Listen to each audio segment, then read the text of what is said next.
Hello and welcome to another episode of Earth911, Sustainability in Your Ear. I'm Mitch Ratcliffe, and we are back with another conversation with an innovator. But first, let me just set the stage here. Recycling in the United States, I think we all know, is unnecessarily difficult. Plastic in particular is hard to sort because of the myriad forms that it takes. It's often unlabeled, which means you can't identify what kind of plastic you have in your hand when you want to recycle it. And finding drop-off locations that accept the material you have can be a matter of luck based on whether or not your city does or doesn't accept something like, for instance, plastic film. With plastic film, you have few or no options today, but that may be changing. We're talking with David New, who is the founder of Obaggo, a countertop appliance that turns a variety of plastics into recyclable pucks of plastic that don't jam recycling center equipment. Obaggo can compress plastic bags and film, including number 2 and number 4 plastic shopping bags, those Amazon recyclable plastic bubble wrappers that you get on your front porch, food wrapping, the cereal bags that are in the boxes of your favorite breakfast, and other things. It really seems to us, and particularly as I read about this, as a catch-all solution for a problem that we all face. Now, the Obaggo appliance is currently available through Indiegogo, which means it's a crowdfunding startup, and it's priced at $229. That doesn't mean that you necessarily will get the product, but I think David is working hard to make this happen. Obaggo offers a potentially groundbreaking change in the recycling of plastic, and it's good to have David New here to explain. You can find out more at www.obaggo, that's OBAGGO.com. Welcome to the show, David. How are you today? I'm great, Mitch. Thanks so much. It's an honor to be here. Well, thank you for joining us. First off, tell us what the Obaggo appliance does and why this puck is easier to recycle than loose plastic film. Sure. So thanks so much for setting the stage. Plastic recycling is really difficult. We have so much plastic bags and packaging film coming into our houses now. The estimate is 380 billion pieces of plastic bags and film each year. And it's the fastest growing type of packaging. And there are very few recycling solutions. Obaggo's solution is to create a kitchen appliance that you can take your plastic bags and packaging film, the recyclable kind, and put them in the device, push a button, and then in about 15 minutes, they've been thermoformed into a puck. Now, the reason why this is important is because this puck is now no longer a contaminant to the recycling stream. So your recycler who picks up your curbside bin and then sorts all the recycled items and gets them to recyclers for processing can now handle this object automatically, no labor, and it's economical. And one of the reasons it's important that the puck is compact like this is that it doesn't jam the equipment, which leads to injuries when people try to unjam the equipment. So it's a good thing for the recycling worker in addition to just solving a problem for all of us. How big is the Obaggo appliance? And I also have to ask, does it represent a potential source of odors if, for instance, you put unwashed meat wrapping in it? Okay, so first, it's very compact. We designed it to fit, tuck away in the back of your kitchen countertop. It's about 7 inches by 7 inches square, and then about 11 inches tall. Okay. It doesn't represent a significant source of odors per se. However, you definitely need to use only recyclable plastic packaging. When I say recyclable packaging, it needs to be clean, dry, and one of the recyclable types that you'll find listed either on our website or at plasticfilmrecycling.org or any of the plastic films that you can take back to the retail store system. Now, generally, these plastics, they need to be clean and dry. And typically, plastic that's been in contact with meat and it's contaminated with fat, proteins, and maybe fish are not recyclable. Those contaminants will create an unrecyclable product for people who want to make products out of it. So just think about if you were to recycle a jar of spaghetti sauce or a jar of peanut butter. Mm-hmm. Spaghetti sauce and peanut butter really create a contaminated recyclable commodity, and no recycler wants to have dirty products. So please wash the spaghetti sauce off your jars, your peanut butter out of your jar. And if you have a plastic bag, it's just as washable as anything else. One of the reasons, so one of the reasons I asked about the odor, for instance, is you have a charcoal filter on it, so that you do have a way of cleaning the air. But to your point about identifying those plastics, if you don't see a plastic number on something, should it go in Obaggo? The rule of thumb always in recycling is when in doubt, throw it out. Okay. But we are going to do the best job that we can to educate our users as to what is and isn't recyclable. There are dozens and dozens of products that you get every day that are recyclable. There are a lot that aren't. And we are also trying to act as a catalyst towards improved labeling and improved sustainable packaging. And the trends are all improving in these areas. There's how to recycle labels. Mm-hmm. There are other labels that manufacturers are putting on their product specific to their business. Like Dow has recycle-ready plastic film that you might find on, let's say, Bare Naked granola.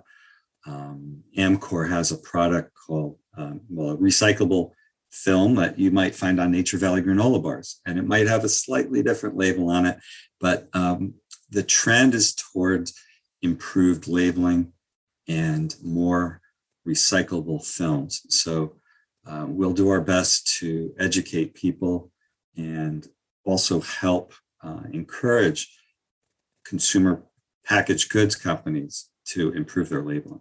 So if you've done a good job of sorting this, it should be recyclable. Would it be recyclable in a curbside recycling bin as well as a drop-off location?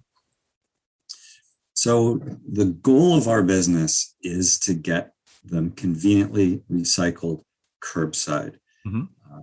We have a little bit of a chicken or egg problem, we call it. It's hard to get acceptance in a curbside system when you don't exist. Yes. But we're trying. And we're making progress. We actually already have a couple MRFs who have said, we can take your pucks on day one, not a problem for us. And often these may be MRFs, material recovery facilities, that have manual sorting currently. Maybe they already accept loose bags and they could easily sort out the pucks. So we're going to have a few MRFs on day one. We also have retail store drop-off program options, and we're working on other options to make it convenient to recycle these. So one of the things that I've been thinking a lot about since I first saw Obaggo is I've always understood that different types of plastic were forms of contamination too, from the perspective of recycling each individual type of plastic. So could a number 2 and number 4 plastic item be recycled at the same time to produce a usable plastic resin? Sure. And here, I don't want to get too far down into the weeds of the technical aspect of plastic film recycling. But number 2 plastic is high density polyethylene. Mm-hmm. Number 4 plastic is low density polyethylene. So that the operative word there is polyethylene. Yes, it is. And in fact, polyethylenes are not really just a number 2 or a number 4, but they're a whole spectrum of densities. And manufacturers choose a density of polyethylene based on their application. There are other polyethylenes that aren't even numbered. There's one called linear low density polyethylene, which is usually used for pallet wrap because it's very stretchy in one particular direction and it's very strong. Is medium density polyethylene, but the main thing to understand is that all polyethylenes films can be recycled together. Oftentimes, the recycling process uses chemical additives that help them blend together. So they're called compatibilizers and stabilizers. And they help all the different densities blend together into one homogeneous ooze, which then becomes its own type of a plastic with its own property. Right. And another interesting thing about it is it actually not just for polyethylenes, but polyolefins, which is the family of polymers, which includes polypropylene. So if you make a mistake and you actually include a polypropylene film, which is sometimes number 5, right, the process can handle up to 15% of this type of material also. So you don't have to worry too much. If you're doing your best, don't worry, you're not going to just ruin the whole system by making a mistake. But it's important to know that the technology for recovering and recycling plastic film is improving every year. And necessarily so, since we're using so much more of it. Now, you're at the prototype stage. When will Obaggo be commercially available? So right now we are crowdfunding the first production run of Obaggo. We expect to ship in about 12 months. Normally, the process of bringing a hardware item like this to market is about, it's analogous to making a baby. It takes about 9 months. But given the current environment of supply chain disruptions, we're a little bit more comfortable quoting 12 months. Okay. Now, what motivated you? Obviously, you've been thinking about plastic for a long time. I understand your father was an early recycling entrepreneur. How long have you been thinking about the challenge of recycling plastic, and when did Obaggo come to you? Yeah, so I did grow up in a recycling household. My dad found the Moncler Organizations for Conservation back in the late 60s and helped found one of the first recycling programs in the country in my hometown. And I grew up working on Saturdays, unloading cars and sorting recyclables into different bins. And so I've always been kind of sensitized to recycling. And I've always been a very good recycler as an adult at home, but I've always had a problem with plastic bags and getting them back to the store and doing the right thing. For some reason, I'd always find myself at the store and remember I left them at home, or I'd be at the checkout and I'd remember I left them in the trunk. And I don't know why, but it was just, I felt really bad because, I'm supposed to be good at this. And then I realized that a lot of people have the same problem. It's just, they're good recyclers. They want to recycle and they can do it in the comfort and convenience of their home, but taking stuff other places just doesn't fit their habits and the lifestyle. So I realized, maybe this is something that is a problem that I could solve. And I also have a background in supply chain logistics, is what I've done for a living for the last 30 years. And so I started thinking, why do we have this one supply chain for recycling glass and metal and aluminum and paper and magazines and cardboard, and it works for everything else except plastic bags? Why is that? Could it be something as simple as just the shape? And turns out that it sort of is. And so I decided, well, what if we just change the shape? Could that be a solution? So I've been working on this project I got the idea maybe 10 years ago, but I've really been pushing it forward for about the last 5 years. And we're looking forward to being at market very soon. So another element of what you promise a customer is that you'll have an app that just shows where drop-off locations are available, and it'll also let a user create a drop-off location, which raises the question for me: is there money in collecting pucks and then being the aggregator of all that supply to send to a recycling facility? Sure. So Not a lot of money in plastic bag recycling right now, but yes, we are working on developing a phone app, a map-based phone app that will help connect people who have plastic with people who want plastic. Now, you probably wouldn't believe there are a lot of companies out there that want your plastic bags. I get contacted every week by companies around the country. Yeah, we do too. They're manufacturers. They're something called advanced recyclers who have this insatiable need to take polyolefins, your polyethylenes and polypropylenes, and they want to convert them back into polymers for recycling.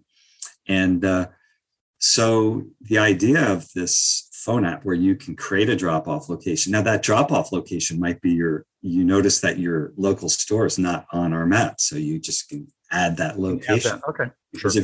if you go to the plasticfilmrecycling.org site, they'll be the first to admit that they don't actually know all the stores that have their own drop-off locations. And so we'll get users to help identify them. But also some of these manufacturers that want the material can create their own drop-off locations. So if you have a business and you need plastic film to make park benches or irrigation pipe or railroad ties, you can set up some drop-off locations in your area and you can get people to That's interesting. So you could create a sort of a hyper-local circular plastic stream. We're just trying to connect people who have it with people who want it. It's just a supply and demand thing. And there are ideas to make it a rewards-based application. So you could earn rewards for dropping off material.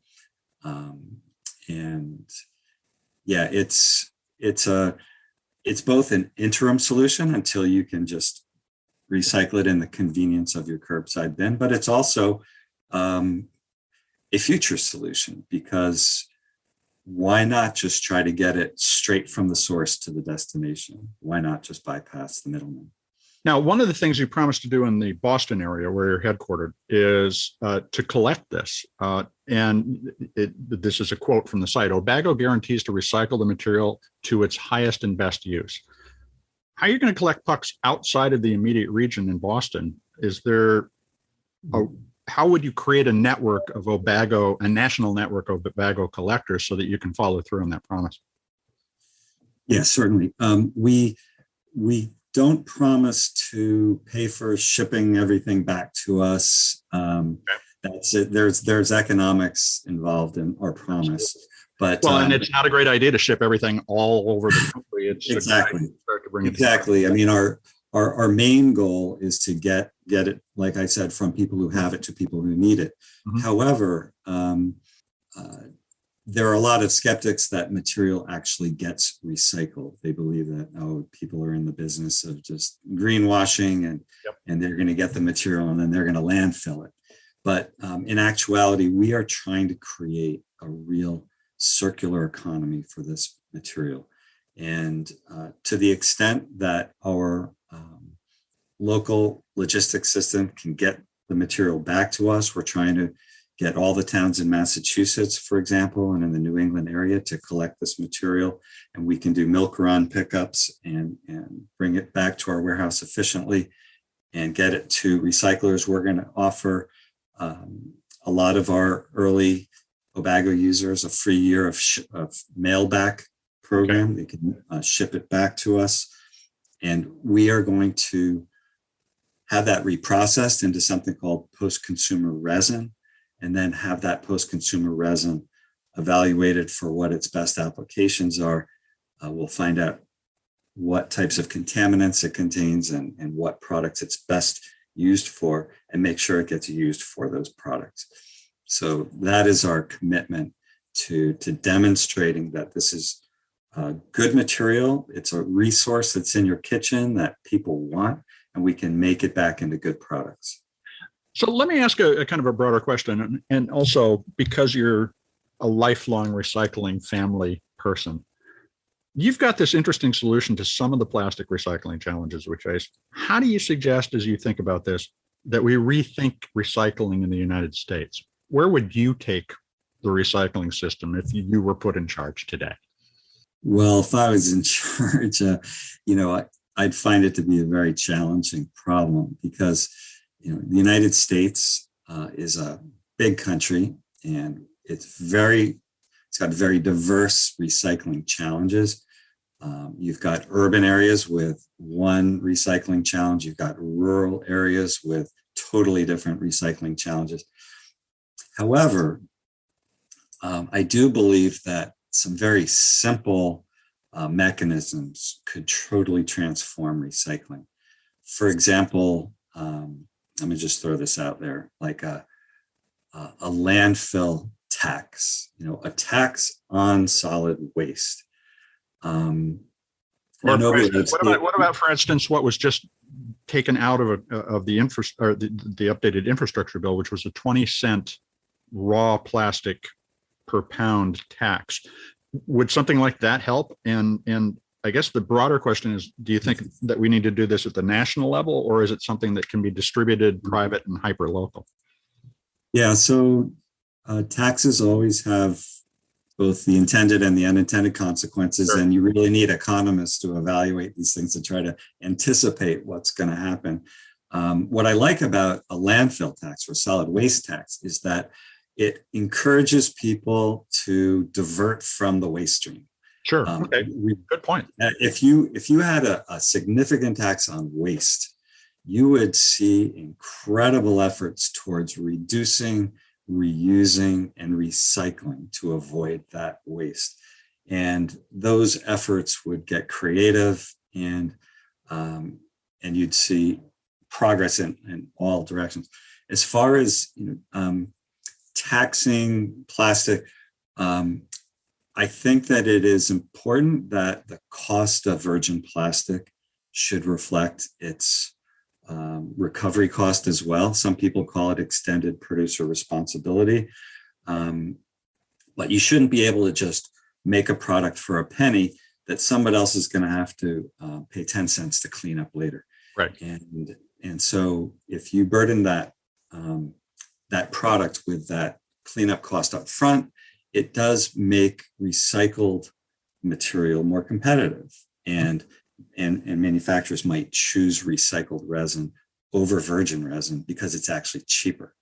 So yeah, I think that all of those are great ideas and should be either implemented locally or implemented nationally. It's harder to do things like national carbon taxes and so forth, but we really need to get aggressive at the problem, solving the problem. We need an all of the above approach. We need to try everything, including densifying plastic bags in the household.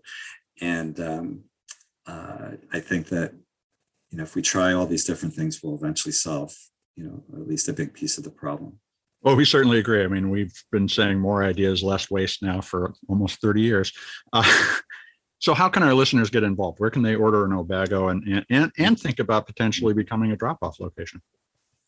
Sure. Well, first, I would encourage everybody, please subscribe on my website, obaggo.com, and we will keep you updated with all the plastic bag recycling news and, of course, the progress of our business. I would also ask everybody, please be mindful of your plastic bags and film in your kitchen. Look at it. Read the labeling if it has it. Find out whether it's recyclable or not, and get it to the store for recycling. If you're recycling at the retail store now, great. Don't buy an Obaggo. We're not trying to, sell product to people who already have a solution. We're trying to help the people like me who have this terrible problem and just have never seemed to be able to do it that way.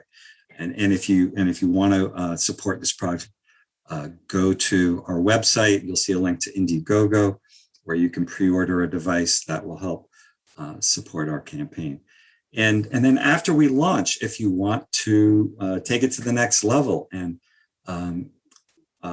try to get a drop-off location in your town, definitely reach out to us, talk to the Department of Solid Waste in your town about this solution, and we'll work together to make sure that everybody in your town has a convenient place to drop off the Obaggo discs.